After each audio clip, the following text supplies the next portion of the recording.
Muy buenas tardes. Con esta presentación vamos a dar inicio al desarrollo de la unidad 10 acerca de estructura y metabolismo de nucleótidos.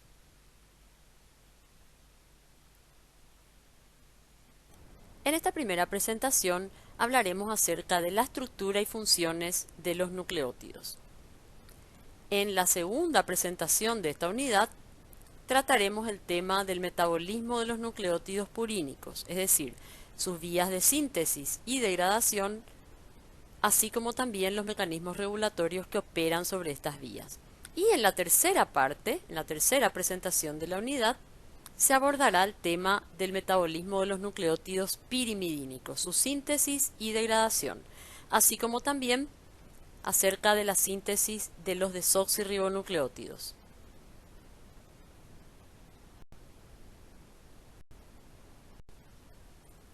¿Qué son los nucleótidos? Son biomoléculas monoméricas compuestas por un éster fosfórico de pentosa y un compuesto nitrogenado, llamada comúnmente base nitrogenada. Algunos nucleótidos, como el ATP o adenosina trifosfato, uridina trifosfato o UTP, guanosina trifosfato GTP o desoxitimidina trifosfato, participan en estructuras poliméricas de los ácidos nucleicos, que son el ADN y el ARN. Otros, como la flavina mononucleótido, flavina adenina dinucleótido, nicotinamida adenina dinucleótido, coenzima A y fosfoadenosilfosfosulfato, actúan como cofactores y o cosustratos enzimáticos. A estos ya los hemos estudiado en capítulos anteriores. El AMP cíclico y GMP cíclico, también nucleótidos, son según mensajeros que participan en sistemas de traducción de señales.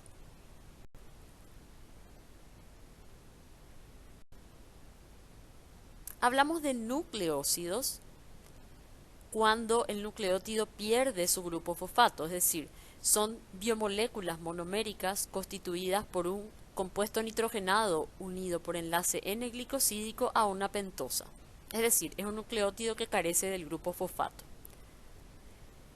Estos no participan en estructuras poliméricas, es decir, los nucleósidos no pueden formar polímeros, no forman ácidos nucleicos.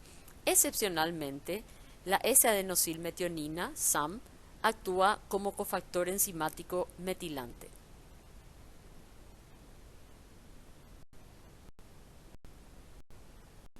Un nucleótido está compuesto por un azúcar de tipo pentosa que tiene unida en su carbono 1 una base purínica o pirimidínica y en su carbono 5 uno o más grupos fosfato. En este caso se conocen como nucleósidos 5' fosfato. Según tengan 1, 2 o 3 grupos fosfato, pueden denominarse nucleósidos monofosfato, nucleósidos difosfato o trifosfato respectivamente. En algunos casos, un grupo fosfato puede ir unido también al OH del carbono 3. El azúcar puede ser ribosa, como en este caso, o bien desoxirribosa. En ese caso, el OH del carbono 2 está reemplazado por un hidrógeno, o sea, es un desoxiazúcar. Los ribonucleótidos son los que tienen ribosa, forman parte del ADN. Los desoxirribonucleótidos que tienen desoxirribosa forman parte del ADN. Podemos ver aquí la base, que puede ser una base purínica o una base pirimidínica, unida mediante enlace glicosídico al carbono 1, es decir, reemplazando al OH del carbono 1 de la pentosa. Los nucleótidos libres, que pueden estar presentes en la célula, son de carácter aniónico debido a las cargas negativas que presenta el fosfato, y estos están generalmente asociados a magnesio.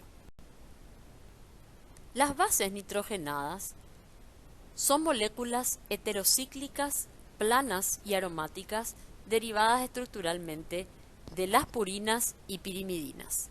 Las bases purínicas llevan ese nombre porque derivan de este compuesto heterocíclico que es la purina. Fíjense que la purina está compuesta por dos anillos condensados. Aquí podemos ver la numeración. Comienza por el nitrógeno del anillo de 6 miembros, ¿verdad? 1, 2, 3, 4, 5, 6 y luego se completa el siguiente anillo, 7, 8 y 9, ¿verdad? Entonces este es el compuesto básico, la purina. Las bases purínicas derivan de la purina, ¿verdad? Por agregado de algunos sustituyentes, ¿verdad? Por otra parte, las bases pirimidínicas tienen como compuesto primario a la pirimidina. Esta es la estructura de la pirimidina. Fíjense que se parece mucho a la piridina. La piridina es cuando tiene un solo átomo de nitrógeno, ¿verdad? Bueno, aquí tiene dos, perdón. Entonces, la numeración se da hacia la izquierda, es decir, en sentido horario, 1, 2, 3, 4, 5 y 6. Las purinas forman uniones con un azúcar de 5 carbono a través de su átomo de nitrógeno N9, mientras que las pirimidinas lo hacen a través del nitrógeno 1. Es decir, el nitrógeno 9 de una purina y el nitrógeno 1 de una pirimidina formarán enlaces N-glicosídicos con una pentosa, que puede ser ribosa o desoxirribosa según el caso. En esta diapositiva se muestran las estructuras de todas las bases purínicas y pirimidínicas que son de nuestro interés.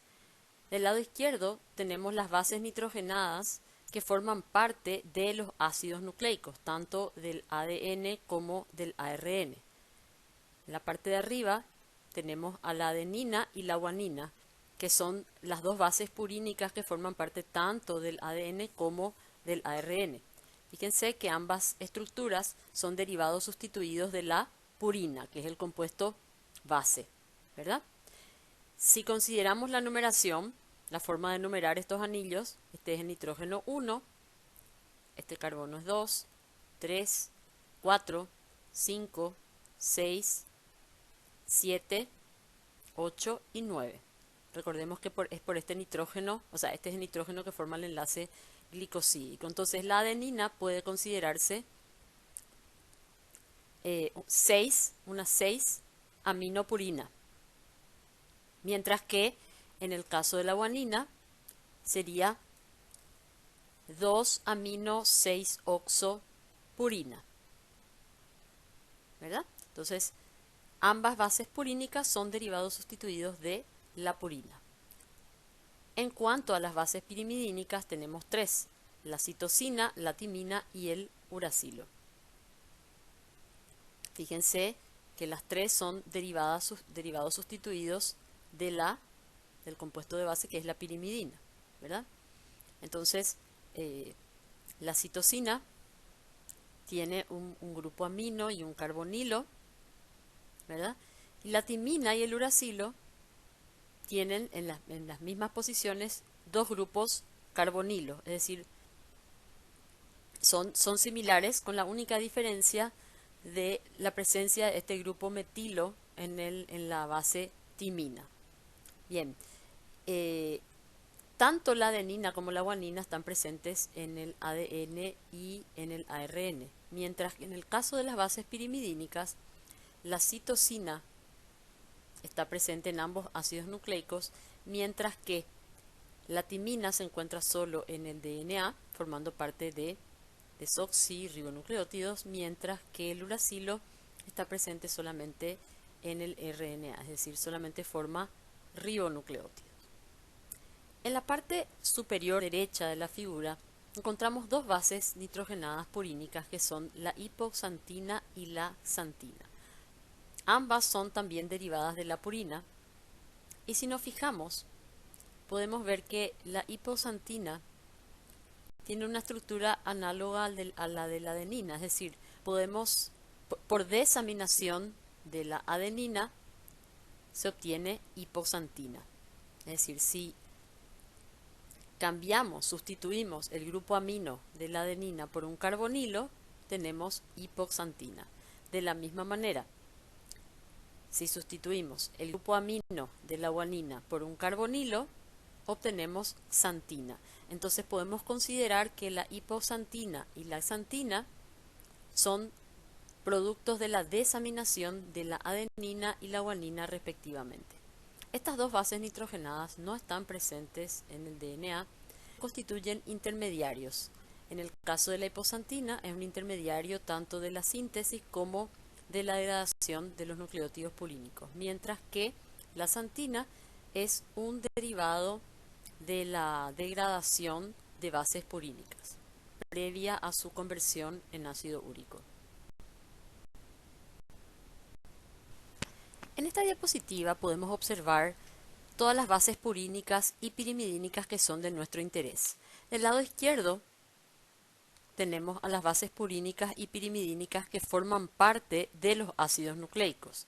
Arriba tenemos dos bases purínicas que son la adenina y la guanina. Como podemos ver, ambas son derivados sustituidos del anillo de purina, ¿verdad? Recordando un poco cómo era la numeración, ¿verdad?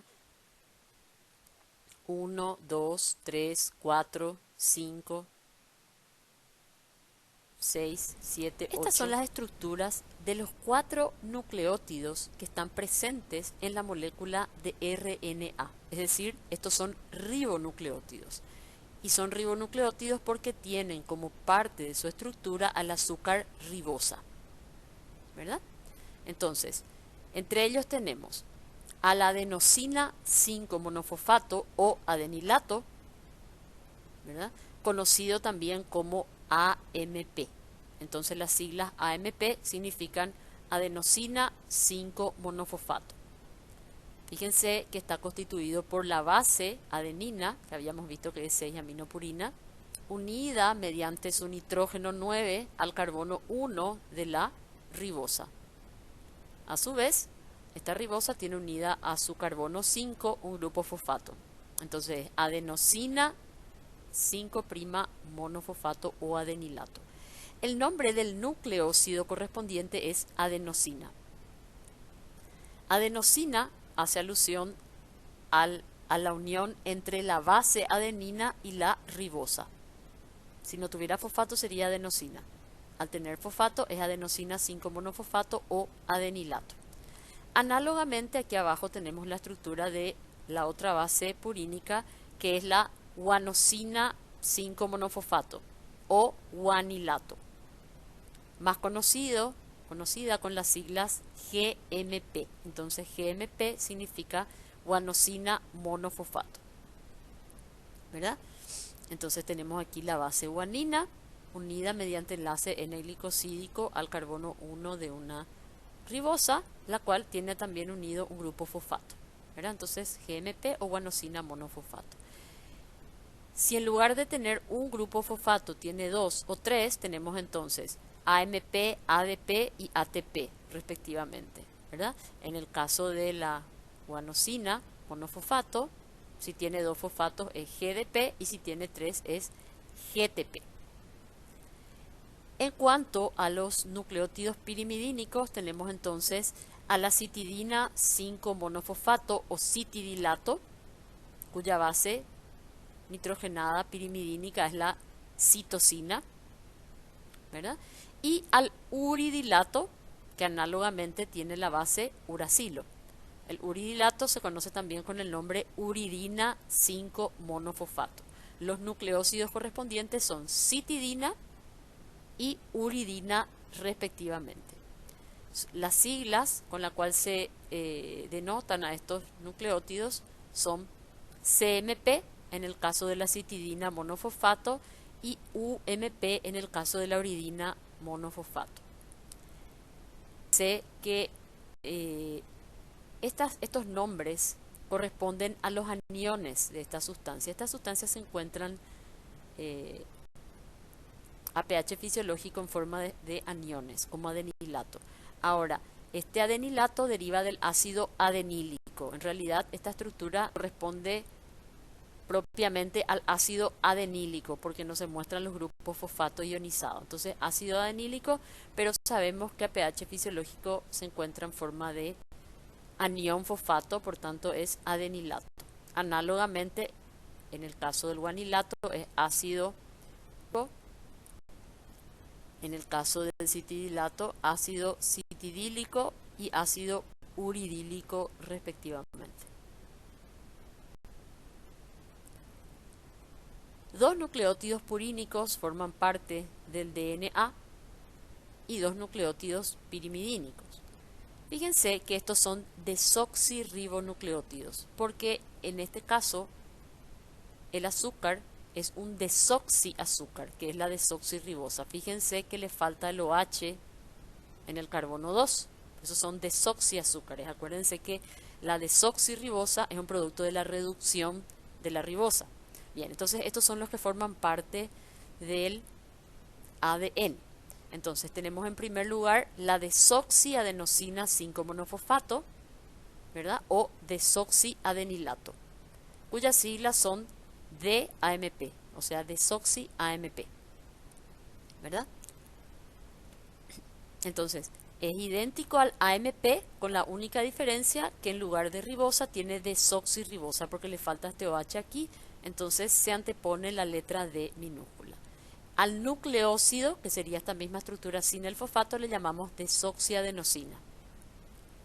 Análogamente, aquí abajo tenemos a la desoxiguanosina 5-monofosfato o desoxiguanilato, cuyas siglas son DGMP o desoxi-GMP. El nucleócido correspondiente es la desoxiguanosina.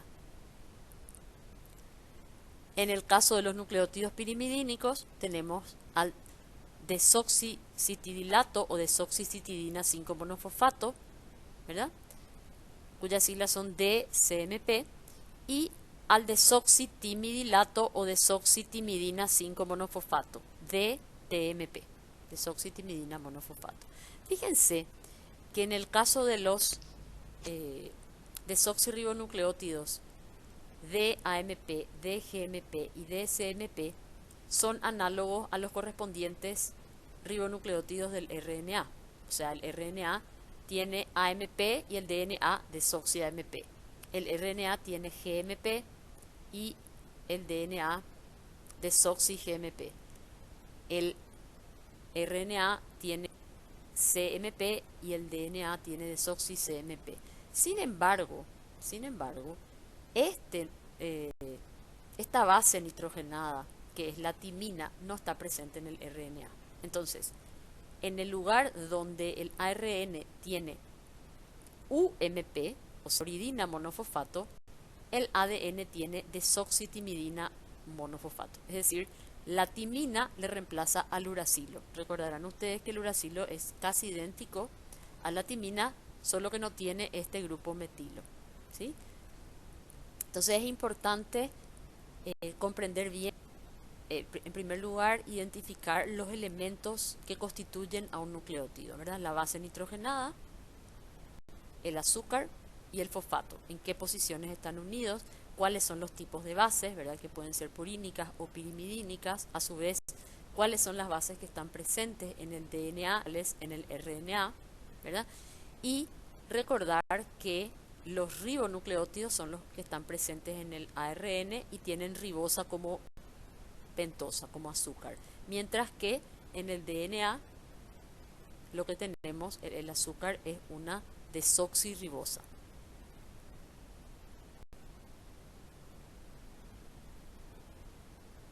En esta tabla se resumen todas las bases nitrogenadas y sus correspondientes nucleócidos y nucleótidos, ¿verdad? Tanto para las bases purínicas como las pirimidínicas. Entonces, veamos en primer lugar para las bases purínicas.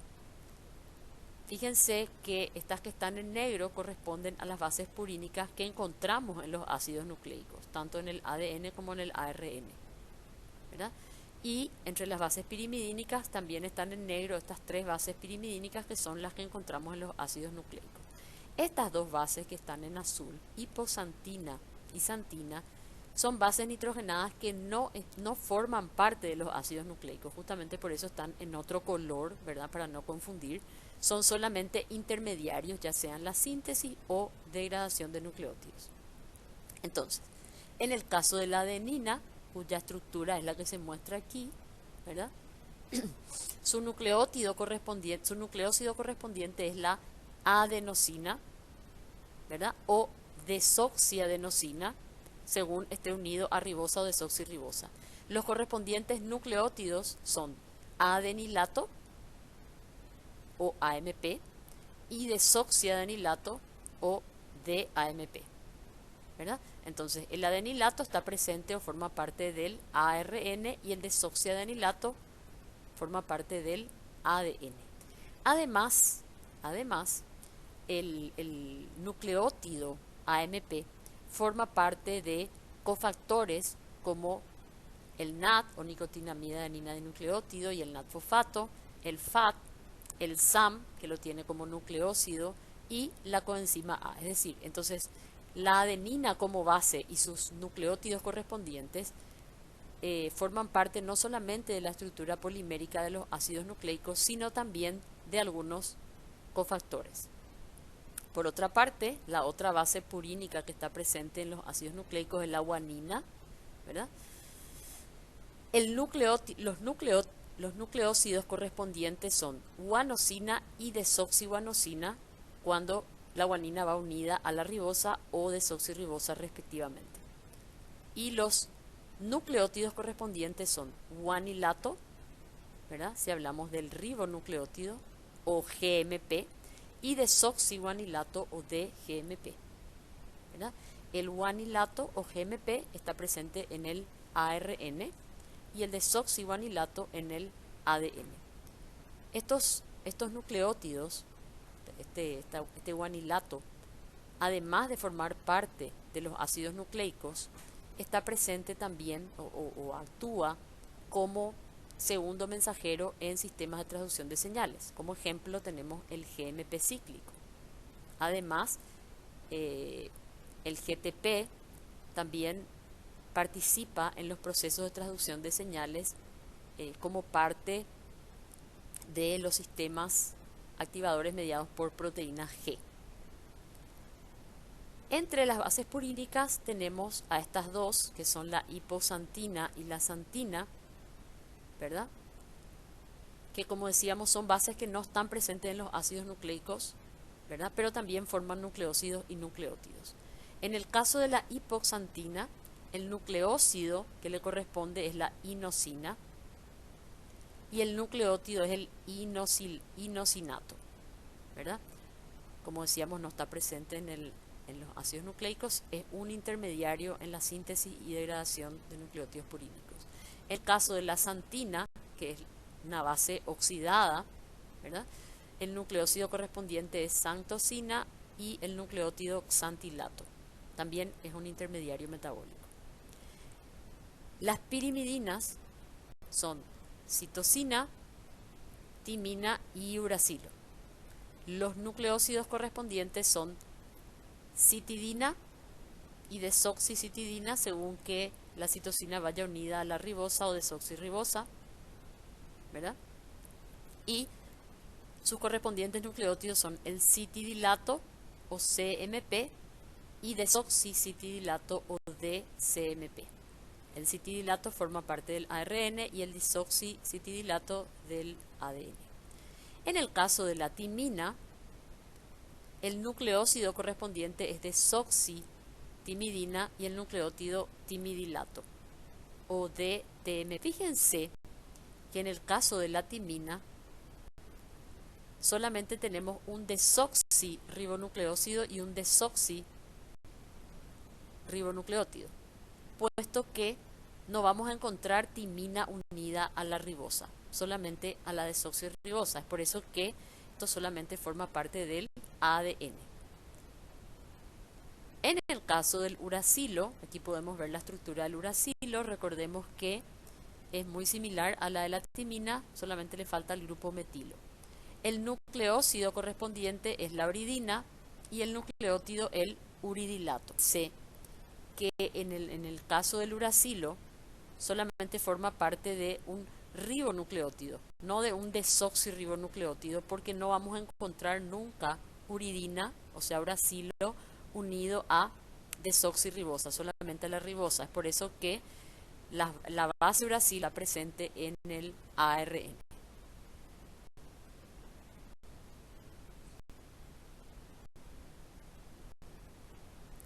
Pasemos ahora a hablar acerca del rol biológico que desempeñan los nucleótidos y su distribución en los diferentes tipos celulares.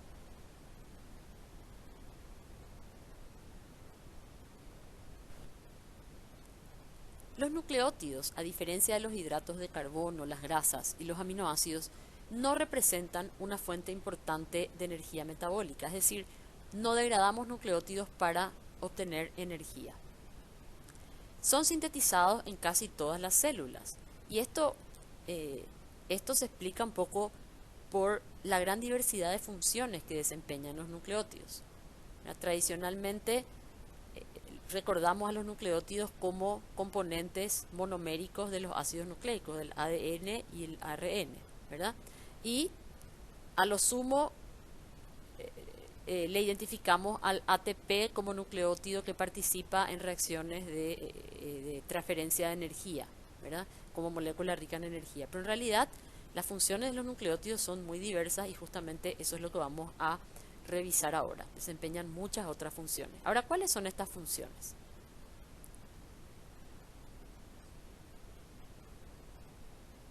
¿Cuáles son los roles que cumplen los nucleótidos y sus derivados? De manera más general, la función principal de los nucleótidos es la de formar parte de la estructura polimérica de los ácidos nucleicos, es decir, son los monómeros a partir de los cuales se construyen las moléculas de ADN y ARN en sus diferentes variedades.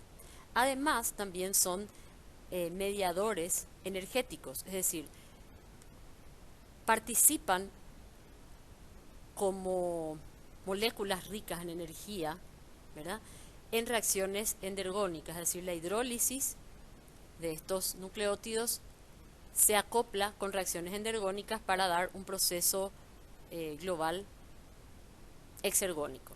Por ejemplo, el que de manera más general cumple este rol es el ATP, ¿verdad? De hecho, el ATP se conoce como moneda energética de la célula. En menor medida también cumplen este rol el GTP y el ADP. Por otra parte, los nucleótidos también forman parte de varios intermediarios o precursores activados, como el SAM o S-adenosilmetionina, que es una forma de metilo activado, ¿verdad? Y la adenosina forma parte de su estructura. Asimismo, los derivados acil-coenzima A, ¿verdad?, son formas activadas de los ácidos grasos y ácidos carboxílicos en general, y decimos activada porque los grupos acilo están formando un enlace tioéster con la coenzima A. Y el AMP forma parte de la estructura de esta coenzima A. De la misma manera, los azúcares, la mayoría de los azúcares, ¿verdad?, intervienen en reacciones biosintéticas en forma de azúcares nucleótidos, como UDP-glucosa, UDP-glucuronato, ¿verdad? Entonces, estos son solo algunos de los ejemplos. En el caso de la UDP-glucosa, por ejemplo, es el precursor activado para la síntesis de glucógeno. El UDP-glucuronato para reacciones de conjugación en reacciones de biotransformación. CDP-colina, CDP-diacilglicerol, que participan en la biosíntesis de fosfolípidos, ¿verdad?, de lípidos complejos, el PAPS o fosfoadenosilfosfolfato. Entonces, todos estos son ejemplos de intermedios o precursores activados que participan en diferentes vías biosintéticas o incluso en algunos casos vías degradativas. Los nucleótidos también se constituyen en algunos casos en mediadores fisiológicos. Como ejemplo, tenemos al AMP cíclico y GMP cíclico, que actúan como segundos mensajeros en diferentes vías de señalización. También así es un mediador fisiológico la adenosina. Algunos nucleótidos forman parte de, o sea, son componentes de coenzimas o cofactores enzimáticos, como el AMP, que forma parte de los nucleótidos de nicotinamida y adenina, como NAT y NAT-fosfato. También forma parte del FAT o flavina adenina dinúcleo y de la coenzima A. Por último, en algunos casos, los nucleótidos constituyen efectores alostéricos, ya sea como activadores o como inhibidores de la actividad de ciertas enzimas implicadas en el metabolismo energético. Tenemos así el ATP, ADP y AMP, el GDP y el GTP. Particularmente podemos encontrar al ATP, ¿verdad?, como inhibidor de ciertas enzimas que participan en vías oxidativas, ¿verdad? Lo cual tiene mucho sentido si pensamos que las oxidaciones biológicas están destinadas a generar ATP. Entonces, cuando la carga energética es elevada, el propio ATP se constituye en un inhibidor de enzimas que catalizan reacciones oxidativas. Por su parte, el AMP es activador de esas mismas enzimas.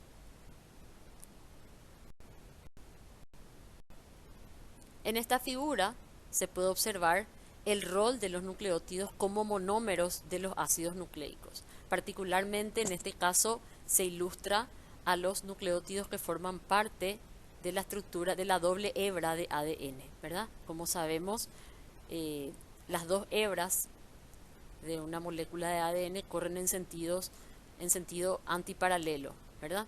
Entonces, cuando miramos la molécula desde un extremo, una de las cadenas, ¿verdad?, tiene libre el fosfato unido al carbono 5 de la desoxirribosa, y la otra cadena tiene libre el fosfato unido al carbono 3. Entonces tenemos el extremo 5 terminal de una cadena coincide con el 3 terminal de la otra, ¿verdad? Por su parte, la doble hebra, la estructura de la doble hebra se mantiene unida gracias al apareamiento de las bases mediante puentes de hidrógeno, ¿verdad? Entre citosina y guanina se forman 3 puentes de hidrógeno y entre adenina y timina se forman solamente 2. En todos los casos el apareamiento se da siempre entre una base purínica y una pirimidínica.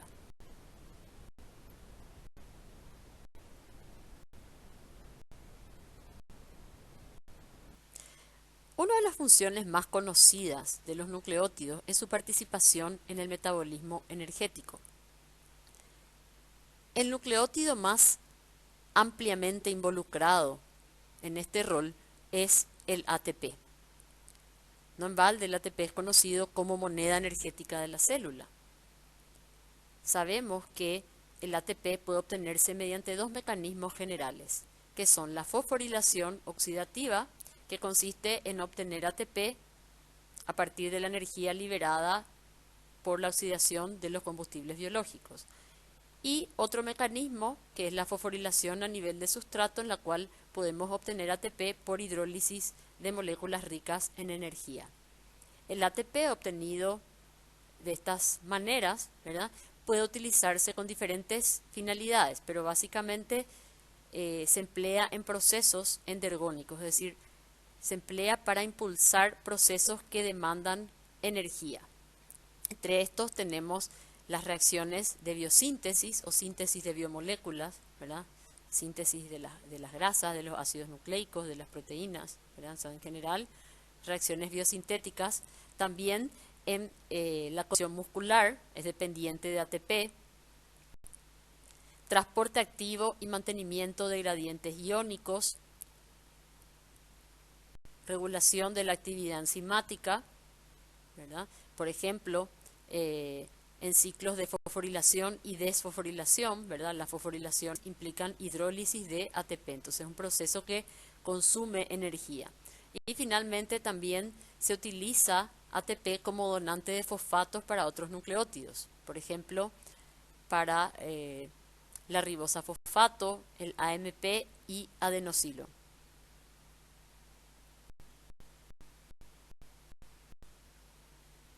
Los nucleótidos también funcionan como mediadores biológicos. Algunos ejemplos de este importante rol son la adenosina, que participa en el control del flujo sanguíneo coronario, el ADP, que estimula la agregación plaquetaria y coagulación.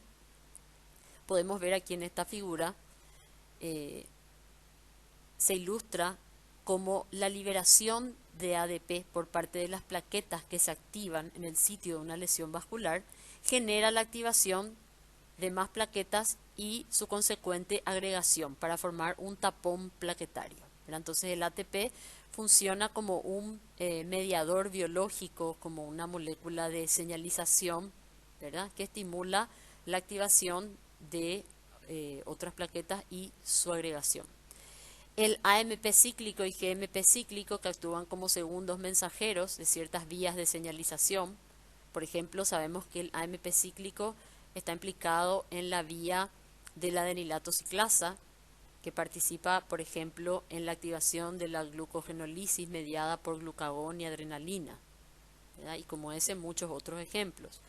El GTP participa como una estructura de protección del ARN mensajero para evitar su degradación, el CAP. También participa en procesos de transducción de señales vía proteína G y en la síntesis de microtúbulos. En esta figura podemos observar el rol del AMP cíclico en el sistema de señalización mediado por glucagón y epinefrina, ¿verdad? Como sabemos, estas dos hormonas estimulan en el hepatocito los procesos destinados a liberar glucosa a la sangre para incrementar la glicemia, ¿verdad? Principalmente la degradación del glucógeno. Entonces, tanto glucagón como epinefrina, cuando se unen a sus receptores de membrana, activan a una enzima llamada adenilato ciclasa por una vía mediada por proteína G estimuladora, ¿verdad? Y esta enzima, el efector, que es la adenilato ciclasa, genera AMP cíclico, un nucleótido cíclico que actúa como segundo mensajero, activando una cascada de fosforilaciones que termina con la activación de la enzima que degrada el glucógeno, que es la glucógeno fosforilasa. Entonces, nada más ilustrar el rol de los nucleótidos como mediadores biológicos, en este caso como segundo mensajero. Los nucleótidos también actúan como precursores y componentes de coenzimas. El GTP constituye el precursor para la síntesis de la tetrahidrobiopterina, que participa en reacciones de hidroxilación, como por ejemplo la hidroxilación de la fenilalanina para dar tirosina, también en la de tirosina para dar L-Dopa y también en la síntesis de serotonina. También el GTP participa en la generación de óxido nítrico.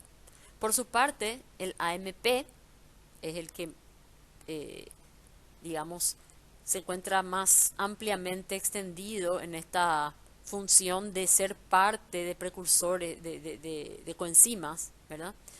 Dado que el AMP aparece como parte de la estructura de varios cofactores, como ser los nucleótidos de nicotinamida y adenina, como el NAT y NAT-fosfato, la flavina de N-nucleótido y la coenzima A.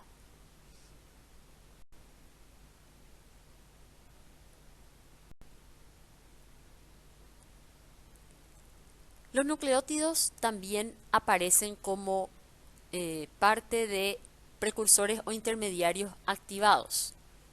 Como ya lo habíamos mencionado, por ejemplo, el UTP, ¿verdad? Participa en la activación de algunos azúcares como glucosa y galactosa, formando precursores activados de estos azúcares, ¿verdad? Entonces, UDP glucosa, por ejemplo, es el precursor activado que participa en la síntesis de glucógeno. UDP galactosa es la forma activada de la galactosa que participa en varios mecanismos en realidad, ¿verdad? En la conversión hepática de galactosa en glucosa, también en la síntesis de glicoproteínas y en la síntesis de lactosa, ¿verdad? Recordemos que las reacciones endergónicas, las reacciones que consumen energía, pueden obtener esa energía de dos maneras. Una es por la hidrólisis concomitante de algún nucleótido, algún compuesto rico en energía, ¿verdad? Generalmente este compuesto rico en energía es el ATP.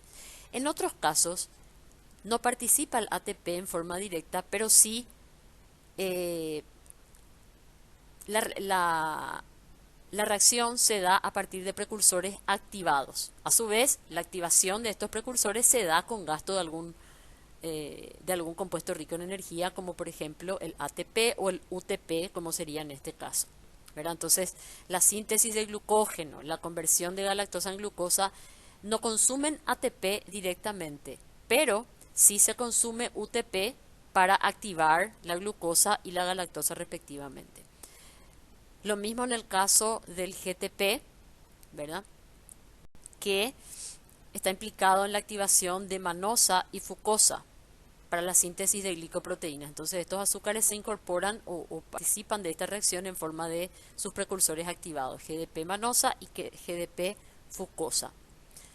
En el caso del CTP también participa en la activación de diversos precursores, generalmente en la síntesis de lípidos complejos, el CMP ácido siálico, tanto para la síntesis de glicoproteínas como también de algunos esfingoglicolípidos, ¿verdad? Como los gangliósidos.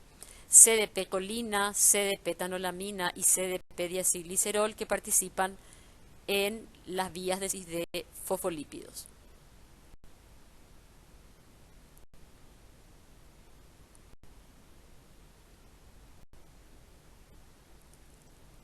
Otros ejemplos los tenemos con el SAM o S-adenosilmetionina, ¿verdad? Fíjense que el SAM es un dador de metilo, ¿verdad? Entonces podemos interpretar al SAM como una forma activada de los grupos metilo. Entonces, muchas reacciones de metilación, que son reacciones endergónicas, requieren de que los grupos metilo estén previamente activados, ¿verdad? Y la forma activada del metilo es el SAM. Una de las formas activadas del metilo es el SAM. Así tenemos, por ejemplo, que el SAM participa en la metilación, en la triple metilación de la fosfatidiletanolamina para formar fosfatidilcolina, también en la metilación del uracilo para formar timina, de la lisina para formar la carnitina y de la ornitina para la síntesis de espermina. Entonces, el SAM se encuentra ampliamente representado en diversas reacciones metabólicas de metilación. Por su parte, la 3-fosfoadenosina 5-fosfosulfato o PAPS hace lo propio con grupos sulfato, es decir, el PAPS es una forma activada de los grupos sulfato. Este compuesto es un donante de sulfatos para la síntesis de sulfátidos y proteoglicanos sulfatados, así como también para ciertas reacciones de detoxificación, particularmente de la fase 2, ¿verdad? Que son las reacciones de conjugación.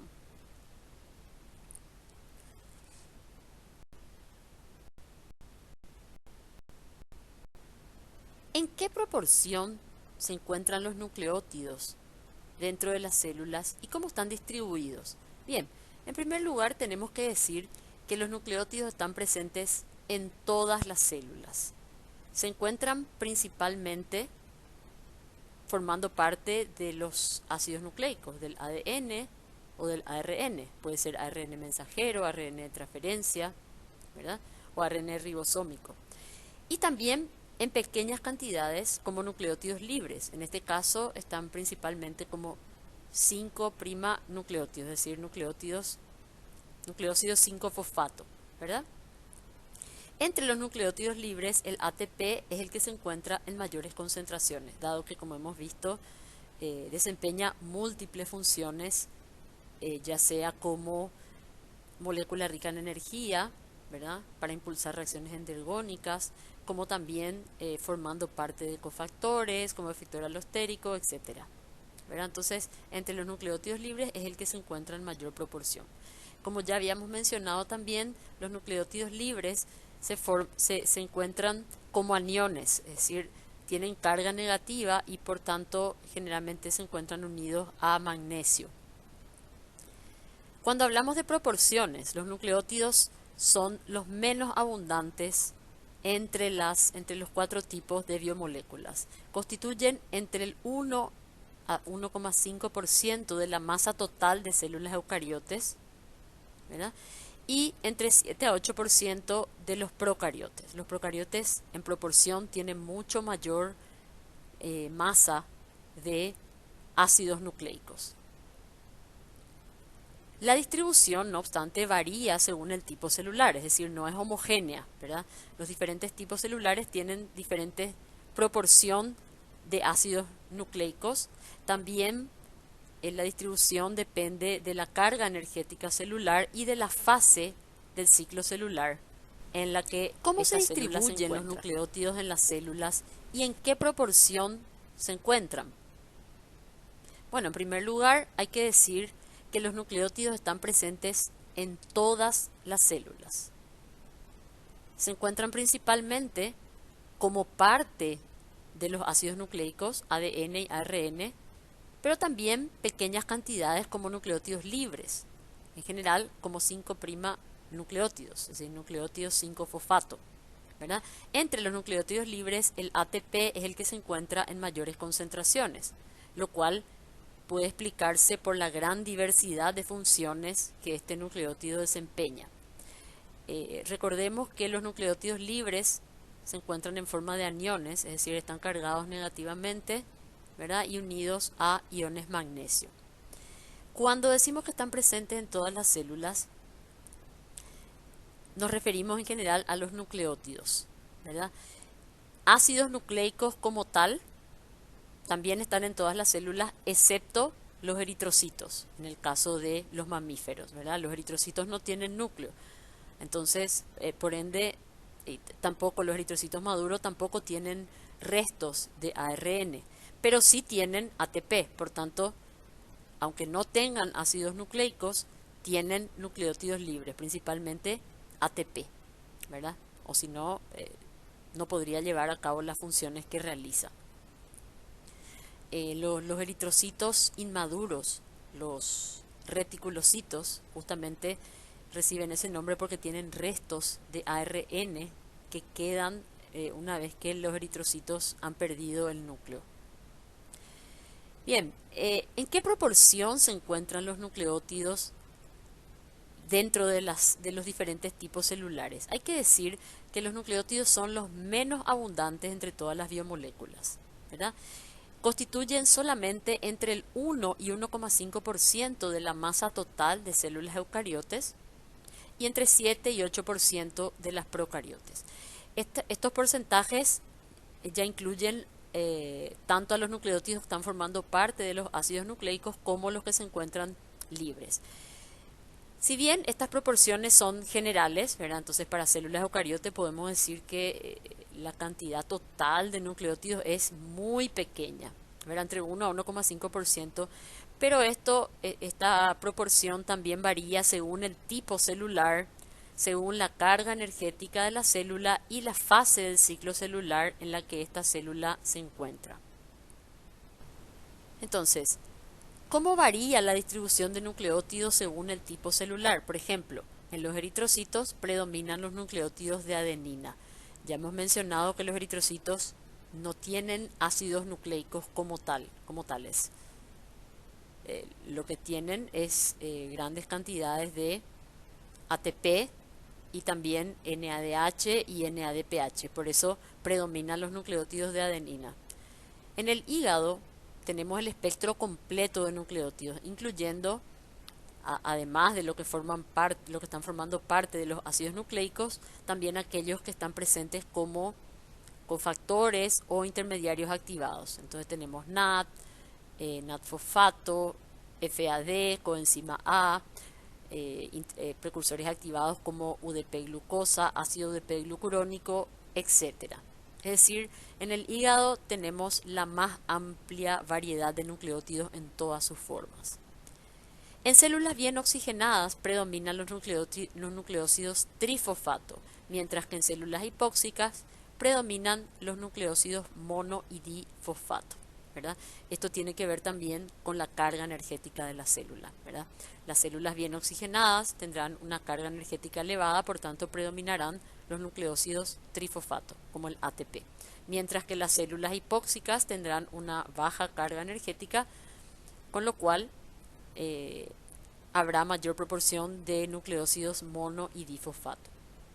Además, podemos encontrar en las células bases libres, nucleósidos 2 y 3 monofosfato y bases modificadas como intermediarios o productos de degradación de los ácidos nucleicos endógenos y exógenos.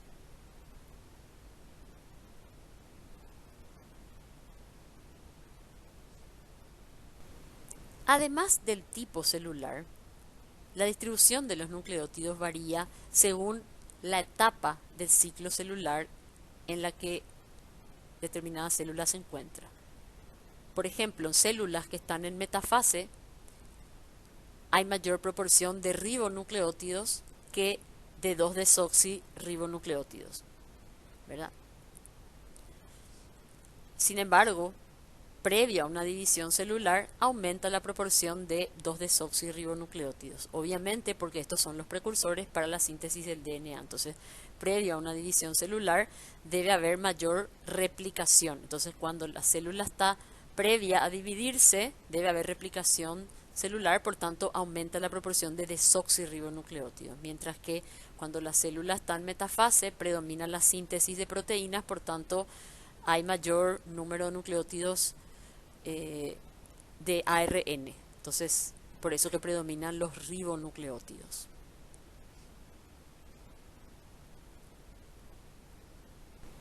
Además, la distribución de nucleótidos varía también según la carga energética celular.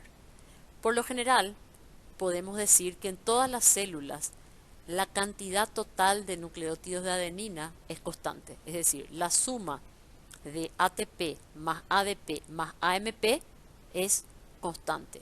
Asimismo, la cantidad total de NAD oxidado más NADH es constante.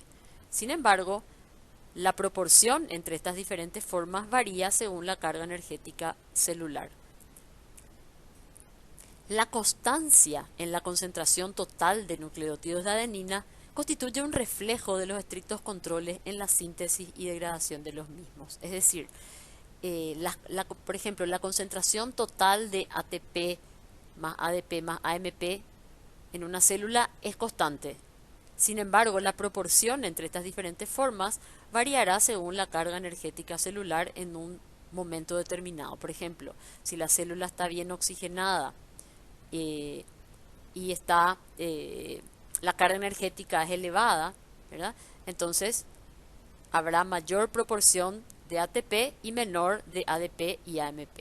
Por el contrario, si la célula está hipóxica, si faltan sustratos para oxidar, la carga energética es baja, entonces predominará el AMP o habrá mayor concentración de AMP que de las otras formas. Lo mismo en el caso del NAD y NADH. Por ejemplo, si la célula está haciendo mucha glicólisis o si hay muchos sustratos oxidables, ¿verdad?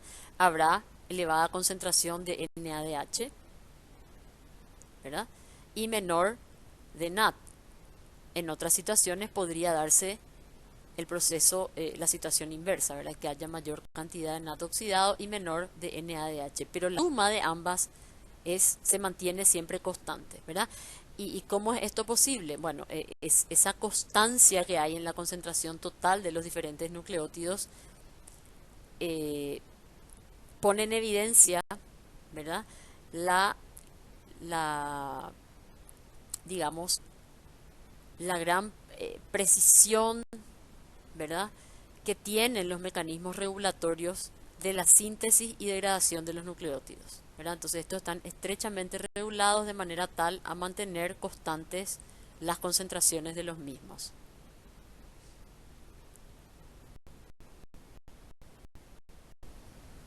¿De qué manera digerimos y absorbemos los nucleótidos que están presentes en nuestra alimentación? Y por otra parte, ¿cuál es la contribución de los nucleótidos de la dieta a la síntesis endógena de ácidos nucleicos y al balance nitrogenado del organismo? En primer lugar, es importante tener en cuenta que los nucleótidos están presentes en casi todos los alimentos que consumimos, porque los alimentos son celulares, ¿verdad? Tanto los alimentos de origen animal como vegetal son tejidos celulares, ¿verdad? Y todas las células tienen ácidos nucleicos, ¿verdad? Sin embargo, estos están en muy baja cantidad, así como habíamos dicho que en relación a los hidratos de carbono, proteína y lípidos, los ácidos nucleicos y nucleótidos en general son los menos abundantes de las biomoléculas.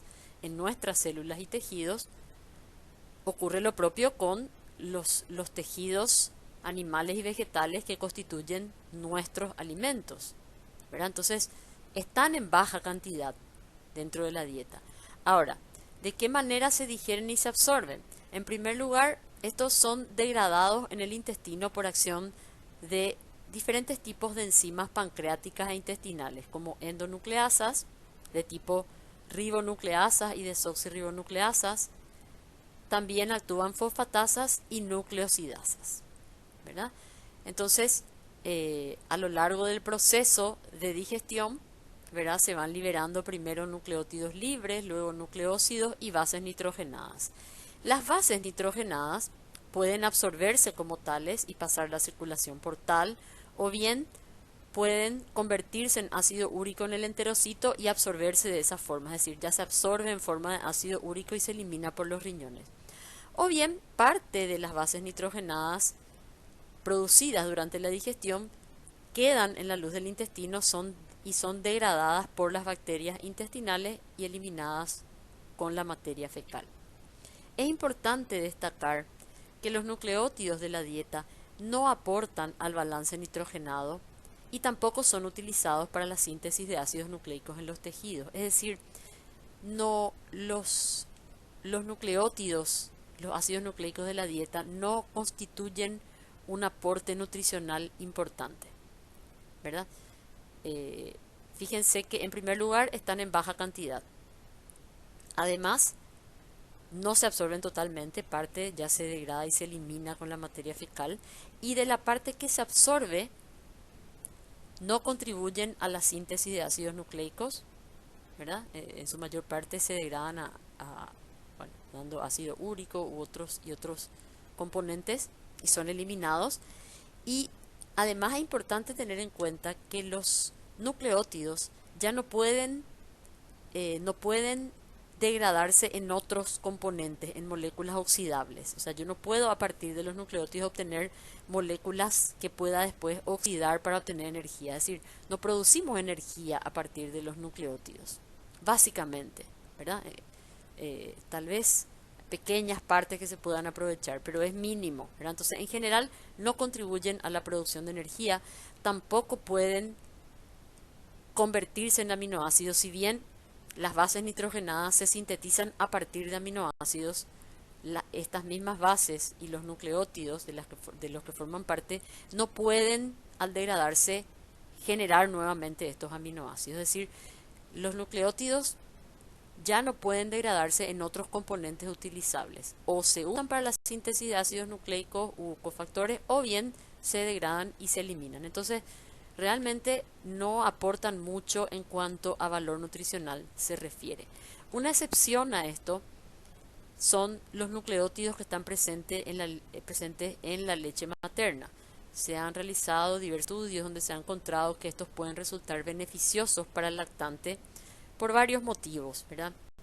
Se cree que disminuye la tendencia a las infecciones intestinales, facilitan el desarrollo, un mejor desarrollo del intestino delgado, y también contribuyen a generar la flora intestinal propia del ser humano, ¿verdad? En el intestino del lactante. En esta figura se puede mostrar de manera bastante esquemática, ¿verdad? Lo que sería la digestión y absorción de los ácidos nucleicos contenidos en los alimentos. Entonces, el ADN y ARN, ¿verdad? Son degradados por endonucleasas pancreáticas, ¿verdad? De tipo ribonucleasas que degradan el ARN y desoxirribonucleasas que degradan el DNA. Estas dan como productos nucleótidos, ¿verdad? Ya sea ribonucleótidos o desoxirribonucleótidos, sobre los cuales actúan fosfatasas para liberar el grupo fosfato, dejando como productos nucleócidos. Estos nucleócidos en parte pueden ser ya absorbidos directamente o bien seguir degradándose por acción de nucleosidasas, ¿sí? Que separan el azúcar liberando las bases nitrogenadas. Estas bases nitrogenadas pueden ser absorbidas como tales y pasar a la circulación sanguínea, pueden ingresar al enterocito y degradarse ahí, convertirse en ácido úrico Este ácido úrico puede a su vez pasar a la circulación sanguínea y ser eliminado por los riñones. O bien, parte de las bases nitrogenadas que se producen durante la digestión de los ácidos nucleicos quedan en la luz del intestino y sufren degradación bacteriana y esos productos de excreción son eliminados con las heces.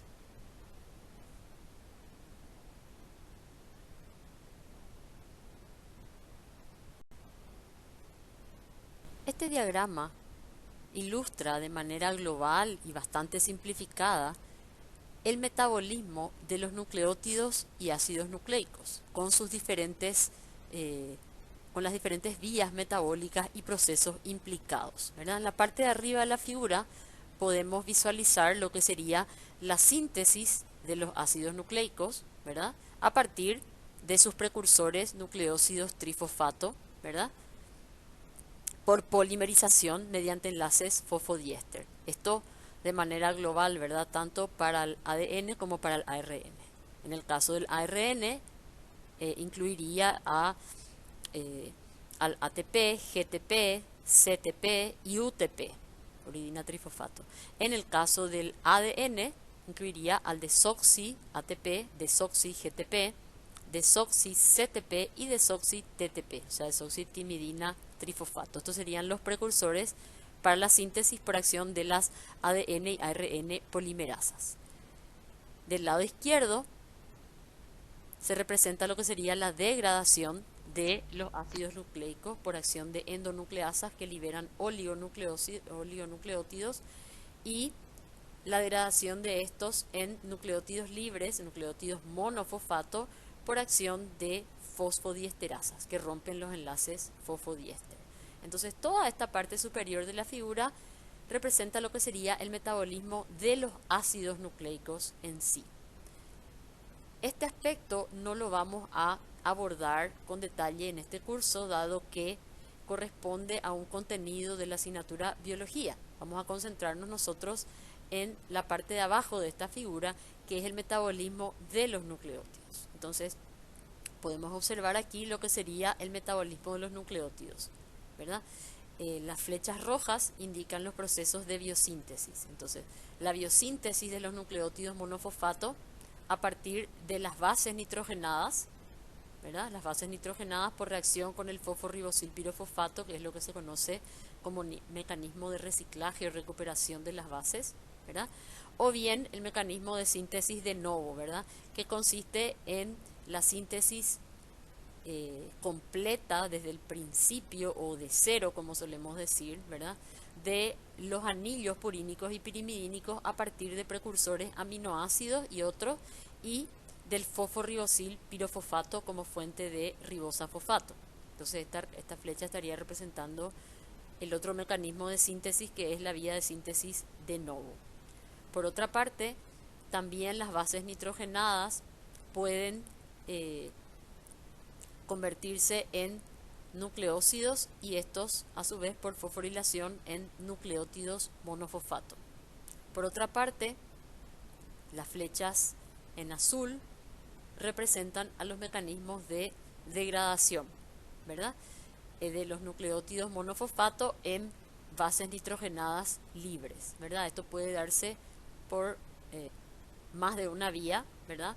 Pero en todos los casos participan nucleotidasas que hidrolizan los enlaces fosfato para dar nucleósidos, y posteriormente la acción de fosforilasas que hidrolizan el azúcar, ¿verdad? Dejando las bases nitrogenadas libres.